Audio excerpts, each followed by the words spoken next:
भाइयों और प्यारी बहनों, नमस्कार। फूलों की वर्षा, शरद की फुहार, सूरज की किरणें, खुशियों की बहार, चंदन की खुशबू, अपनों का प्यार, मुबारक आप सबको बसंत पंचमी का त्योहार। भारत में हम 6 ऋतुएं मनाते हैं और बसंत इन सब से खूबसूरत मानी जाती है। इस मौसम में ठंड कम होने लगती है, पेड़ों पर नई पत्तियां आने लगती हैं और खेतों में पीली सरसों की फसल लहराने लगती है। चारों ओर पीला पीला सा सुहावना वातावरण बना दिखाई देता है। बसंत के आगमन पर पृथ्वी अथवा सारी प्रकृति अपने यौवन पर आ जाती है तथा राग रंग में डूबकर चमकने लगती है। ऋतुओं में बसंत लोगों की सर्वाधिक मनचाहा मौसम लेकर आती है, जब फूलों की बहार आ जाती है। हमारे भारत में इस दिन को हम माँ सरस्वती या माँ शारदे की पूजा अर्चना करने का विधान मानते हैं। बसंत पंचमी का दिन माँ सरस्वती के प्राकट्य दिवस, जिसको हम हैप्पी बर्थडे कहते हैं आम भाषा में, के रूप में मनाया जाता है। इन्हें ज्ञान की देवी भी कहा जाता है। ये दिन विद्यार्थियों और संगीत प्रेमियों के लिए बेहद खास है। माँ को पीला रंग विशेष प्रिय है।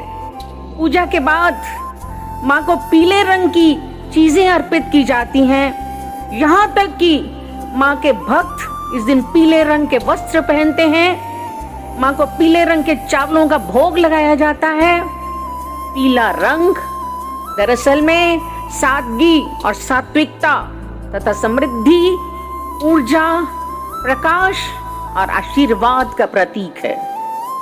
ये दिमाग को सक्रिय करता है,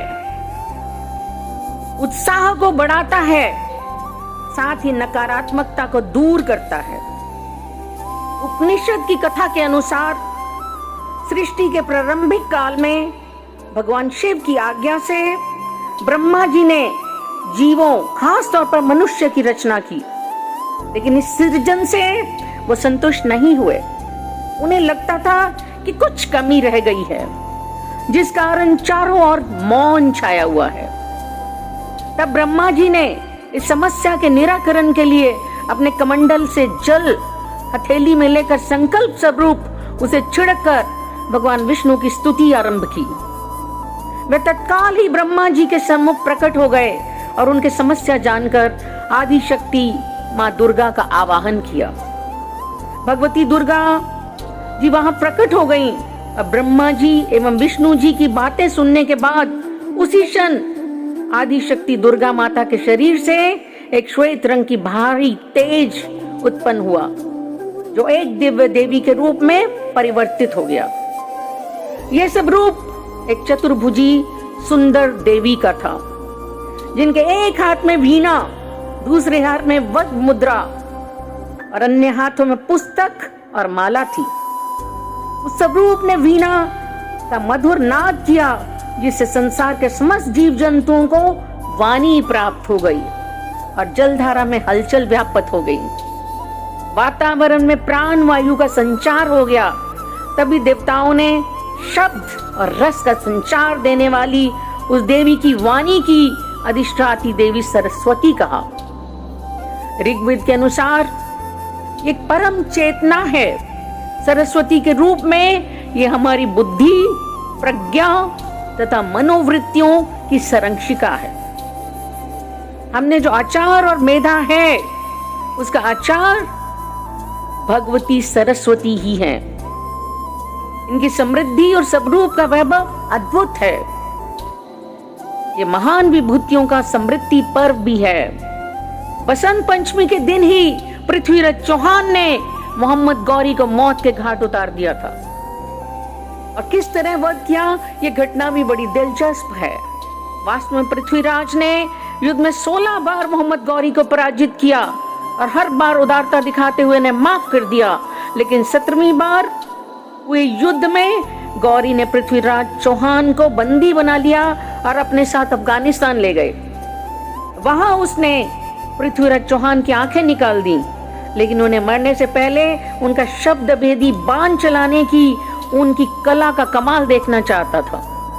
ऐसे में पृथ्वीराज के गहरे मित्र और कवि चंद्रबरदाई ने एक कविता के माध्यम से उन्हें गुप्त संदेश देते हुए कहा, 4 बांस 24 गज अंगुल अष्ट प्रमाण, ताऊ पर सुल्तान है मत चूको चौहान। पृथ्वीराज ने जब हिसाब लगाकर निशाना साधा तो तीर सीधे गौरी के सीने में जाकर लगा। इसके बाद पृथ्वीराज और चंद्रबरदाई दोनों ने एक दूसरे को छुरा मारकर आत्म बलिदान दे दिया। पंचमी वाले दिन भारतीय स्वतंत्रता संग्राम के पुरोधा व आजादी की अलख सबसे पहले जगाने वाले सदगुरु राम सिंह जी का जन्मदिन भी मनाया जाता है। उन्होंने गौ हत्या, अंग्रेजों के शासन के विरुद्ध आवाज उठाई थी। अमर शहीद वीर बलिदानी बाल हकीकत का इतिहास भी बसंत पंचमी के साथ जुड़ा है। धर्म की वेदी पर कुर्बान होने वाले वीर हकीकत राय का बलिदान दिवस भी इसी दिन मनाया जाता है और उन्हें श्रद्धांजलि दी जाती है। विदेशी आक्रांताओं से त्रस्त भारत भूमि 1 सहस्त्र वर्षों तक परतंत्र रही। बसंत पंचमी के दिन ही 23 फरवरी 1734 को एक छोटे से बालक वीर हकीकत राय द्वारा इस्लाम स्वीकार नहीं करने के कारण उनका सिर धड़ से अलग कर दिया गया। वैदिक हिंदू सनातन धर्म की रक्षा हेतु प्राणों की आहुति देने वाले वीर हकीकत अमर हो गए। इसी दिन हिंदी के यशस्वी कवि पंडित सूर्यकांत त्रिपाठी निराला का जन्मदिन भी है। मैं अंग्रेजी की एक छोटी सी पोइम के साथ इसका समापन करना चाहूंगी कि ये पूरे विश्व में एक स्प्रिंग सीजन को, हमारी बसंत पंचमी को मनाया जाता है। Spring is here, let's give some cheer. Flowers bloom, trees grow, water falls, winds blow, bees buzz, kids play, say hooray, spring is today.